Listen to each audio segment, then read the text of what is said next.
Okay, so the first question that someone asked was, how does a company determine if they're right for YC, if they should apply? Well, every startup's right for YC. I mean, I think a lot of people say like, oh, I'm too early or I'm too far along. There is no right company for Y Combinator. Apply to Y Combinator if you want help with your startup wherever you happen to be, whether you're just starting your idea or whether you've been around for a year and need to take it to the next level. I mean, I really do feel at this point with all the different partners we have and all the different alumni, we can help pretty much anyone who applies. Yeah, during the break, I had a lot of women come up to me and ask just that question, and what is too early, what is too late, and we have actually a new program that we started in the fall of last year called the Fellowship, which works with even earlier stage, like idea and prototype stage companies. So really, there really is nothing, there's no such thing as too early or too late. And there's nothing to lose by filling out the application as well. No matter what, just answering the questions on the application form is a useful exercise for any founder. So even if you do that and don't hit submit, you've probably learned something from it. Yeah, I was just talking to a woman in the audience who said just that it was really helpful for her to go through the questions, and it helped her, think about her business in a different way, and I've heard YC alums say that as well. It just helps you distill your thoughts into a useful sort of format. So another question came up that also comes up a lot when I talk to potential applicants is, what does YC look for in a team? Like, is there, an ideal, kind of makeup of a team? I guess there's no simple answer to that, except that we look for a team that shows determination, that shows that they can get things done, that shows that they can work together, but there's so many different ways that can be presented to us. There isn't this sort of one-size-fits-all idea to it, but it's really important that you can get that across to us. And you've seen from the women presenting today how much determination and how much not giving up that takes. And that's what we really, really want and what we look for. Yeah, I look for founders who have known each other for a while or worked together for a while. I look for people who are solving a problem that they themselves have. Not to repeat myself, but you got to be a domain expert to do a good job, I think. For people who have built something before, even if it's not their current idea, if they've built something in the past, it sort of shows that they can ship, that they're effective at building something. And I look for an idea that could be huge. And again, the idea, oh, Carolynn's here! Carolynn! Come on out. This is Carolynn Levy. She's a partner at Y Combinator. She's our in-house counsel, and Carolynn was actually our lawyer, YC's lawyer at Wilson Sonsini, going back to 2006. So we go way back, and so I'm still a little out of breath because it's actually kind of a hike from BART, as some of you may know. Just relax. I'm talking about what we look for. And I will say really quickly, I saw Jerry Brown relaxing on the stairs of one of the state buildings when I was walking by. It was so random. Jerry Brown. Anyway. But now I forget where I was. But those are sort of, the big idea. Ideas can always change, but I get super excited if I have like this great team, domain experts, and working on like a really big idea that's super broken, like high schools. I got all excited just talking to them because, there's a lot of broken stuff out there that needs to be fixed. So this kind of leads into a question that someone asked on Twitter that was, why did YC invest in Gobble when other investors saw like the trough of sorrow? Like, what did we see in Ushma? Oh, I loved Ushma. I knew Ushma for a couple years before she finally applied to YC. And we really liked her. We thought she was very thoughtful and approached things well. She was in the trough of sorrow. I'm not going to disagree with that, but we don't care if someone's in the trough of sorrow. That is our job, to help you get out of the trough of sorrow. We've done it before. We'll continue to do it. There are ways out. And not to take anything away from Ushma. Ushma has done like so much work. I'm not saying we were responsible for that, but we don't get frightened off by that. We just basically funded it for her. And we knew there was something in this prepared food thing. You know, a lot of times startup ideas, it's like you could be digging for a buried treasure, and you might be digging right here, and the treasure's over here, and you just need to adjust things a little bit. But we knew in the general vicinity of like prepared food delivery, she was onto something. I've been a Gobble user for a long time. It helps my family a lot. So I think, Ushma is great, but also the idea was very appealing. I think about this, like, we don't pretend to know what ideas are going to hit it big. Because I'm sure when you met the Airbnb founders, that sounded bananas. Totally bananas. In fact, sometimes I wonder if we funded them because I was so impressed by the fact that they like hand glue gunned their cereals, the Obama O's and the Captain, McCain Skills. I was like, whoa, these guys are scrappy. They're selling cereal online and glue gunning the cereal. Like, we had no idea they'd be as big as they are today. They didn't know they'd be as big as they are today. And so I think the only thing we can predict from, the amount of years that we've been doing this is that, great startups are founded by great founders. So are there kind of tells that, when founders come in or in applications that you look for like, this is how a founder can show, perseverance or determination, that they're going to be cockroaches and make it through hard times? Well, You're like, I think the fact that they've stuck to an idea for a long time, I mean, sometimes, pivots and being flexible and changing your idea, none of that is bad. But when you talk about, cockroaching and dedication, when you see someone who has been working on the same thing or just working on a startup for a really long time, you know that they've got perseverance, because this is not an easy life. So if they can, and again, even if there's a pivot, it's, if they can do this startup thing for a long time, that's very impressive. And I think also if, as Jessica was saying, if they're a domain expert that's solving something that they realized was a problem and had a solution to it, it shows that, if you're passionate about it and you're wanting to do it, then you're going to have that drive to follow it through. Whereas if we get applications from people who are doing things because it's the latest cool thing or because whatever, and you can kind of tell that this is not something they're going to spend the next 10 years building a company around, because it's more of a fad. I love our question, like, what do you understand that your competitors are overlooking? Because that really shows you've, like, thought deeply about a problem.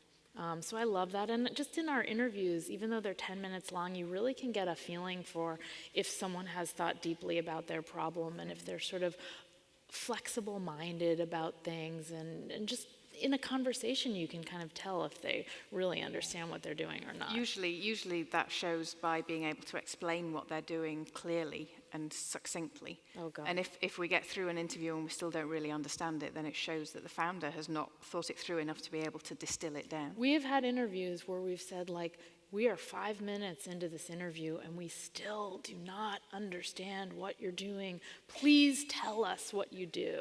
And I don't mean to make a joke out of it, but it's really important to be able to, like, clearly communicate what you're doing. You don't have to say everything you're doing, but just the high point, so people can sort of hook their brain into it, and then you can have a conversation. Yeah, the answer to, what do you do should really be, you should be able to answer that in one sentence. And it should be a sentence that, your grandparents could understand. Because I think that's important for any company who wants to, some of the best companies, they grow by word of mouth. And it's impossible to grow by word of mouth if no one understands what you're doing. Yeah. That's right. So another question that came in was, what is the best growth strategy an early stage startup can adopt? Or maybe the question should be framed as, like, what should early stage companies focus on? How do you decide what to focus on? Building things and talking to users? Yeah. No, but it's going to be different for every startup. You got to focus on getting more users. So what's going to get you more users? I don't know the answer to that for every company. I think it's probably easier to answer that question in the negative, which is, what do startups wrongly focus on? And maybe it's not what do they wrongly focus on, but what do they get distracted by? Mm-hmm. I talked about that earlier. So covered it. Everybody already knows. It. Right, we're done. So another question that came in from a couple people was, does YC fund solo founders, and what's the best way to meet potential co-founders? Oh, I have a lot to say about that. Do you want to Yeah, go first? well, I will give the answer first that yes, we do fund solo founders, but startups are hard. And even if there's a team of multiple co-founders, there is far more than a human can do in 24 hours a day, 7 days a week. And so if there's a solo founder, you know, if that founder is out selling, then they're not building. If they're out fundraising, they're not selling. And so the bar, it's just so much harder for a solo founder to make a success of it. But, you know, you've seen solo founders on the stage today. There's plenty of examples that it does work. Did you cover tacking on co-founders? No. Okay. So this is on my mind just because I happened to talk to a couple people about this at office hours yesterday, which is that so yes, of course, you know, being a solo founder is super hard. But my personal opinion is that the worst thing to do is to go out and seek out a co-founder just because you don't think you can do it alone. Because you think it can tick a box for the YC application. That, and also because you think you have deficiencies and you want to go fill them with someone that you barely know. Terrible idea. I mean, I think it's such a better idea for founders to just try and, if they don't have a co-founder, to just do it themselves. It will be very hard, but it is the damage that can be done by tacking on a co-founder that you haven't worked with, that you don't know very well, that you don't think, that you are not completely sure shares your same vision and your same goals for the company. That damage is very, very destructive to a startup company. So my advice is to try to do it on your own if you don't have someone in your friend group or you haven't found a co-founder that you have sort of a more organic relationship with. Or at least test it out for a month with no commitment. Say we're gonna work as you can work as a contractor for a month. I'm gonna go out on a limb and say the three of us sitting here equal the world's biggest expert on co-founder disputes. Yeah, all the knowledge. I think so. Is between the three of us, between our experiences. Yeah, we have mediated a lot of founder breakups, and they look like they're just. It's heartbreaking a lot of the times because you can see the death spiral that results in this relationship breaking, and it has nothing to do with the business or the idea or the traction or anything. It's just about these 2 or 3 people who can't make it work, and the company dies. So, you know, I'm just going to ask myself a question, actually. Yeah, go for it. You bring up, do we fund solo founders? Yes, we fund solo founders, tons of them every batch. And there's a lot of misperceptions out there that exist. I was talking to a woman yesterday and I said, oh, did you apply to YC? Because I loved the idea she was working on. And she said, well, I did, but I originally thought I was too old. She was 35, okay? And I was like, oh, hang on, you are not too old. And so I just want to be clear to everyone in this room. There is no one we don't fund if they're good and effective and solving a real problem. You can be 20, you can be 60, male, female, gay, whatever. There's no one type of person we fund other than determined and working on a big problem. well said. Thank you. So we are coming up against a hard stop, but we'll be around after at the reception if you have other questions. But I have just one more question for you, Jessica, since you are leaving us for a year. So you've been really, YC's heart since day one. What has surprised you most about YC? And where would you like to see female founders 10 years from now? Well, I'll answer the second one first. 10 years from now, I've told you this, I want there to be tons of female-founded unicorns. I want instead of during my talks, when I reference Facebook and Google as the canonical successful startups, I want to reference someone with women. That's what I want. And this is totally possible in the next decade. I mean, I started Y Combinator 11 years ago, so a decade ago, and I can't even tell you how different the world looked back then. I mean, you were there, basically. It was just a different place. So in 10 years, we can have just tons of unicorns with female-founded companies. So what was the question about YC? What has surprised you most? About YC. Oh gosh, there's so many surprising things. There's a surprising every thing every day. day. Yeah, we have this joke between us, like, you can't make this up. We have a file. A But you file. can't make this Can't stuff make this up up file. What has surprised me about there's a couple things. One, how broken startups are. Even the ones you read about that are successful in the press and hugely successful companies, they are often more broken than you'd ever really know. And so that's sort of inspirational because, you know, we all have days where we're feeling like our company's not doing that well or whatever. To be honest, even though we had, you know, aspirations for Y Combinator to really help the world, when Paul and I started it, you know, funding people with $12,000 to like help their idea, never in a million years did we think we'd be funding 1,000 startups, which have then gone on, many of which have gone on to be super successful. We never thought we'd have a company with all these wonderful partners who I love going to work with every single day. And it just makes me think, like, all of you, like most of you raised your hands that you had started something. Like, just keep moving forward, keep growing, keep working, get through all of the obstacles, and like, I want you all to be successful, and I want you all to be sitting up on stage saying, I never thought that we'd be here in 10 years ago. Awesome. Thank you so much. And now we have the reception, Yeah. right? So, really quick, I just wanted to throw out some thank yous. A huge thank you to our Director of Events, Susan Hobbs, who I think you've seen hanging out. And thank you to all the speakers and everyone who, you know, did the Q&As. And thank you to our team. Our software team is awesome. Our ops team, who you met up front. To Kevin Hale, who's running, one of our partners who's running the slides backstage. One dude, the dude from YC. Yeah. And thank you to StyleBee, who did a lot of the makeup for. They're a YC funded company with a female founder.